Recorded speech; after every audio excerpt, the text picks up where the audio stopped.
Shalom, jumpa kembali dalam kegiatan kita pemahaman Alkitab online di KINETCO. Saya berharap Bapak Ibu, semua saudara dalam keadaan yang sehat. Tapi sebelumnya kita akan memuji Tuhan lebih dulu dengan menyanyikan Tuhan mengutus kita ke dalam dunia.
Saudara, tadi kita telah bernyanyi bersama memuji Tuhan, dan sebelum kita membaca dan merenungkan firman Tuhan, marilah kita satu hati kita berdoa. Ya Tuhan Allah yang Maha Kasih, kami bersyukur untuk kesempatan dan waktu yang Kau berikan pada kami, kesibukan kami, Engkau memberikan kami kesempatan untuk bersama-sama mendalami firman-Mu. Tolong kami, terangilah kami dengan kuasa Roh Kudus. Dalam nama Tuhan Yesus kami berdoa. Amin. Ya Bapak Ibu dan Saudara, kita sudah berdoa. Kini mari kita melihat bacaan kita yang dilandasi melalui Injil Lukas pasal 21 ayat 5 sampai dengan ayat 13. Mendasari tema kita dalam PA ini. Saya akan bacakan untuk kita semua. Ketika beberapa orang berbicara tentang bait Allah dan mengagumi bangunan itu yang dihiasi dengan batu yang indah-indah dan dengan berbagai-bagai barang persembahan, berkatalah Yesus, "Apa yang kamu lihat di situ? Akan datang harinya di mana tidak ada satu batu pun akan dibiarkan terletak di atas batu yang lain. Semuanya akan diruntuhkan." Dan murid-murid bertanya kepada Yesus, katanya, "Guru, Bila manakah hal itu terjadi? Dan apakah tandanya kalau itu akan terjadi? Jawabnya, waspadalah supaya kamu jangan disesatkan. Sebab banyak orang akan datang dengan memakai namaku dan berkata, akulah dia. Dan saatnya sudah dekat. Janganlah kamu mengikuti mereka. Dan apabila kamu mendengar tentang peperangan dan pemberontakan, janganlah kamu terkejut, sebab semuanya itu sudah terjadi dahulu. Tetapi itu tidak berarti kesudahannya akan datang segera. Ia berkata kepada mereka, bangsa akan bangkit melawan bangsa dan kerajaan melawan kerajaan. Dan akan terjadi gempa bumi yang dahsyat, dan di berbagai tempat akan ada penyakit sampar dan kelaparan, dan akan terjadi juga hal-hal yang mengejutkan dan tanda-tanda yang dahsyat dari langit. Tapi sebelum semuanya itu, kamu akan ditangkap dan dianiaya. Kamu akan diserahkan ke rumah-rumah ibadat dan penjara-penjara. Dan kamu akan dihadapkan kepada raja-raja dan penguasa-penguasa oleh karena namaku. Hal itu akan menjadi kesempatan bagimu untuk bersaksi. Sedemikian jauh pembacaan Alkitab kita, berbahagialah mereka yang mendengar sabda Allah dan yang memeliharanya. Ya Bapak Ibu, kita tadi sudah membaca firman Tuhan bersama-sama. Dan sekarang mari kita dalami bersama-sama. Tema kita, gereja menyambut new normal. Saat ini sedang marak ya Bapak Ibu, istilah new normal ini. Namun sebenarnya apa sih istilah new normal itu sendiri? Dan apakah baru muncul sekarang atau sudah sejak dulu itu muncul? Setidaknya apakah pernah muncul begitu ya? Bapak Ibu dan Saudara, new normal dimunculkan pertama kali istilah ini oleh Roger McNamee, seorang pakar ekonomian di dunia. Nah, new normal itu sendiri menurut Roger McNamee diartikan seperti ini, aturan baru atau upaya baru yang diterapkan dalam jangka waktu yang cukup panjang. Dan cukup panjang ini tidak diberikan waktu karena semua aturan baru ini diberlakukan sampai dengan bisa teratasinya persoalan perekonomian itu atau krisis perekonomian itu. Begitu. Nah, istilah ini muncul kembali di masa wabah COVID. Ya, istilah new normal. Nah, untuk dipergunakan untuk menegaskan perilaku yang diterapkan dalam mengubah kehidupan manusia sehari-hari yang harus hidup berdampingan dengan COVID, ya, virus COVID. Ya. Bapak Ibu, kenapa hal ini dimunculkan kembali? Istilah new normal ini juga di dalam masalah atau di tengah pandemi COVID ini. Karena memang di tengah pandemi COVID ini tidak hanya mengubah kehidupan atau mengancam kesehatan, tapi juga berdampak besar pada kehidupan perekonomian. Jadi sebenarnya istilah new normal ini sebenarnya diterapkan untuk mengatasi persoalan ekonomi yang tengah terjadi di tengah-tengah pandemi COVID. Ya Bapak Ibu, seperti itulah. Namun juga istilah ini dipakai untuk juga karena di situ ada aturan-aturan baru, cara-cara baru mengatasi krisis perekonomian, maka hal ini juga bisa diterapkan. Bagaimana juga hal ini dipakai untuk kehidupan kita sehari-hari. Karena penyebaran COVID itu melalui kuman, maka mengubah pola hidup, menjaga kesehatan, kemudian menjaga jarak, menghindari kerumunan, menjadi pola hidup atau cara baru di tengah pandemi COVID ini. Nah Bapak Ibu, namun persoalannya, ya, ketika hal itu kita berlakukan, khususnya ketika new normal atau dalam new normal ini kita akan menerapkan protokol kesehatan, begitu ya, khususnya ketika kita harus berdampingan dengan virus COVID ini. Nah, bagaimana gereja pada masa new normal? Bagaimana gereja dapat memfasilitasi adanya kerinduan umat?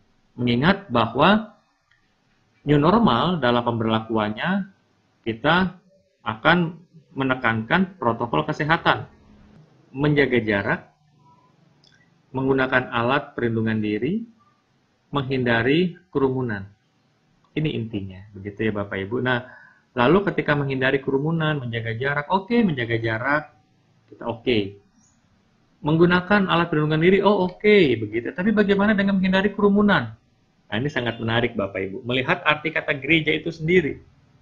Gereja yang dari bahasa Yunani menggunakan kata eklesia itu berarti kumpulan.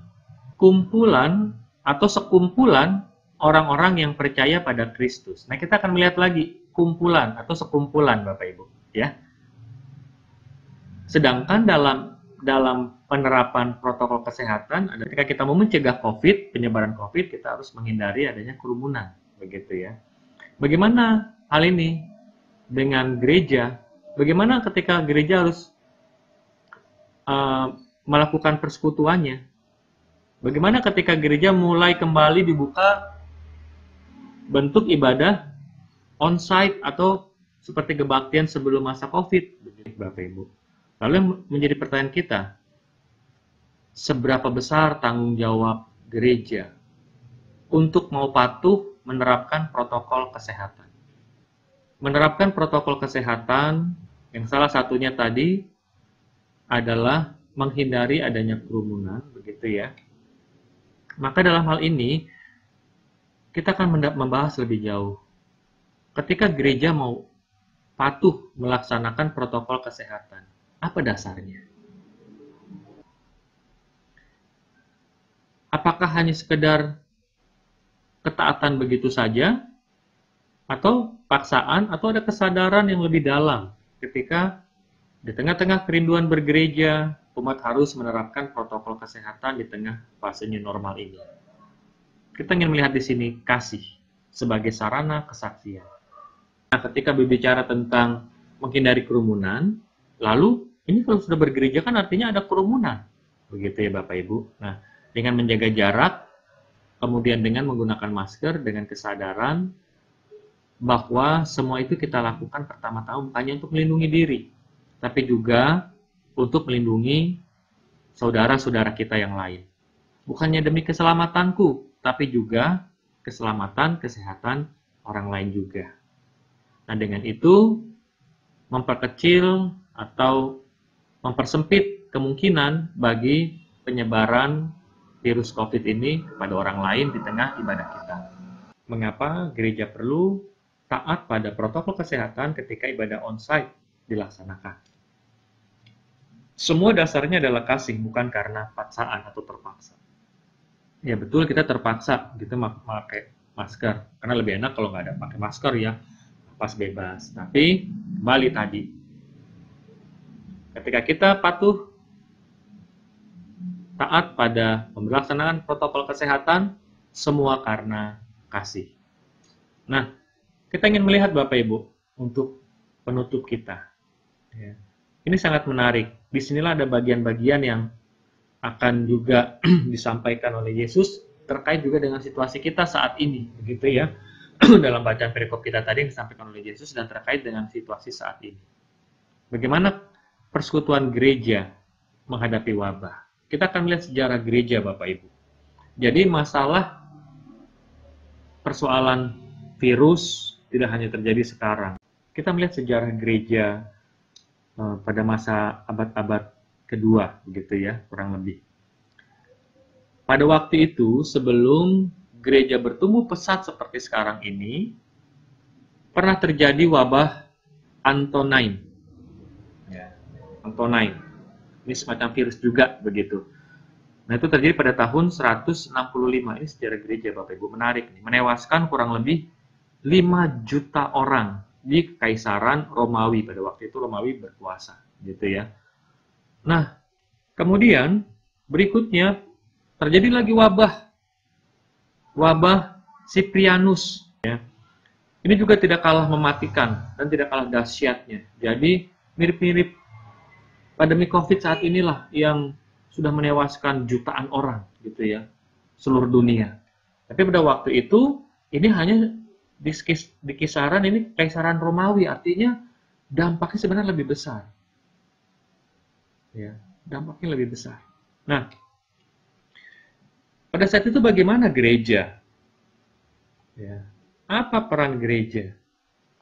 Ya. Maaf, tunggu. Ada yang terlewat. Ya. Seorang sosiolog, Rodney Stark, mengarang sebuah buku yang berjudul The Rise of Christianity, mencatat hal-hal menarik. Ya. Khususnya ketika wabah itu terjadi di tengah pergumulan gereja perdana. Adanya wabah tersebut justru di luar dugaan, Bapak Ibu. Wabah yang terjadi pada waktu itu justru menambah jumlah umat Kristen. Lalu apa yang selanjutnya Rodney catat dalam kajiannya? Dia melihat seperti ini. Mengapa justru di tengah wabah seperti itu, kekristenan bertambah banyak? Pertama, ketika pada saat itu, di tengah wabah itu, umat Kristiani bersedia memberi diri mereka maju untuk mendampingi, menolong mereka yang terdampak wabah ini. Mereka ada di garda depan atau garis paling depan tanpa mempersoalkan ketika mau menolong, ini agamanya apa ya? Ini bangsa apa ya? Mereka mengabaikan itu semua demi menyelamatkan sesamanya manusia. Kasih. Bahkan mengabaikan keselamatan dirinya. Nah, pada waktu itu kan belum ada APD seperti sekarang ya, alat perlindungan diri begitu ya. Tapi yang terlihat menarik di hadapan orang adalah sebuah kesaksian bahwa orang-orang Kristen pada waktu itu begitu luar biasa memberikan bantuan, mendampingi bahkan ya, untuk mewujudkan kepedulian dan kasih mereka. Ini yang menjadi daya tarik pada waktu itu. Kedua, di tengah-tengah pandemi ini, kalau ada banyak orang kita juga mendengar ini kutukan. Nah, ini ternyata nggak yang kita dengar sekarang ini saja, begitu ya. Dulu juga apalagi, gitu ya. Kita mendapat kutuk dari dewa-dewi. Itu yang terjadi pada waktu itu. Orang Kristen pada waktu itu memberikan pandangan spiritual mereka bahwa wabah ini bukan karena murka dewa-dewi, melainkan ada cara Allah agar manusia membarui hidup mereka. Ini sangat menarik Bapak Ibu. Mereka lalu juga tercengang dengan pandangan-pandangan itu. Gitu ya. Oh, ternyata kita nggak harus selalu menyalahkan Allah, menyalahkan dewa, begitu ya. Bisa jadi karena kita sendiri yang ceroboh, sehingga timbullah adanya wabah atau virus-virus ataupun kuman dan sebagainya. Ya. Orang Kristen pada waktu itu dalam spiritualitasnya mengatakan ini bukan kemarahan dewa, gitu. Ya. Kemudian yang ketiga, orang-orang non-Kristen pada waktu itu menyaksikan keteguhan iman mereka. Mereka tidak mudah diombang-ambingkan oleh berita-berita, ya, oleh hal-hal yang negatif. Dan mereka justru melihat di tengah-tengah pandemi itu, wabah yang sedang menyebar pada waktu itu, mereka melihat bahwa orang-orang Kristen ini tidak ada yang mengeluh, tidak mudah diombang-ambingkan, tidak khawatir, kelihatan selalu damai. Itu yang mendorong banyak orang pada waktu itu ingin tahu bagaimana menjadi pengikut Kristus. Sungguh Bapak Ibu, kalau begitu dengan demikian, tepatlah apa yang dikatakan oleh Yesus dalam Lukas pasal 21 ayat 13 ini. Justru di tengah himpitan, di tengah wabah, di tengah pergumulan, di tengah kekacauan, kalau digambarkan dengan perang, begitu ya oleh Yesus tadi, bangsa melawan bangsa. Kalau kita sekarang berperang melawan virus COVID, tidak kelihatan nih yang kita perangi apa, gitu ya. Tapi sama intinya, ada hal-hal yang bisa jadi membuat orang khawatir, takut, kehilangan damai sejahtera, tapi sebaliknya orang-orang Kristen pada waktu itu, di abad-abad awal gereja perdana, sungguh di tengah himpitan, di tengah kegalauan, di tengah wabah seperti itu, orang-orang di luar sana melihat orang Kristen sungguh berbeda. Disitulah mereka menyaksikan Kristus, disitulah mereka menyaksikan cara hidup Kristiani yang berkenan kepada Allah, dan itu yang membuat banyak orang akhirnya percaya pada Allah, percaya pada Kristus. Semoga di tengah-tengah pandemi ini, ketika kita akan memulai peribadahan kembali di gereja, di era new normal ini, kita menyiapkan diri kita. Tidak hanya sekedar ingin memuaskan kerinduan kita untuk datang beribadah kembali di gereja, tapi juga bisa menjadi cara kita dalam persekutuan ini menyemangatkan kembali panggilan-panggilan kita untuk mewartakan, untuk menyaksikan kasih Allah di tengah lingkungan sekitar kita. Sejauh ini GKI Metro sudah banyak berperan, ada banyak jemaat-jemaat GKI Metro yang terus mengulurkan tangan, memberikan sumbangan-sumbangan, kepedulian-kepedulian untuk anggota jemaat, bahkan dari hal itu juga bisa juga ada sebagian besar juga tersalurkan kepada mereka yang juga bahkan bukan anggota kita, bahkan bukan agama Kristen. Mereka pun dapat merasakan kepedulian kita. Teruskan itu, dan biarlah dengan segala kepedulian, kasih, dan juga tetap memperhatikan protokol kesehatan, kita akan dapat segera memuliakan Allah dalam persekutuan ibadah onsite GKI Metro. Kiranya Tuhan memberkati. Amin. Bapak, Ibu, dan Saudara, kita sudah mendalami firman Tuhan bersama-sama. Ada banyak hal yang kita telah dapatkan. Kita menyiapkan diri dalam kehidupan bergereja kita juga di dalam masa-masa atau fase new normal ini. Biarlah semua yang kita peroleh dari pemahaman Alkitab kita ini membekali kita dalam hidup bergereja. Tuhan memberkati.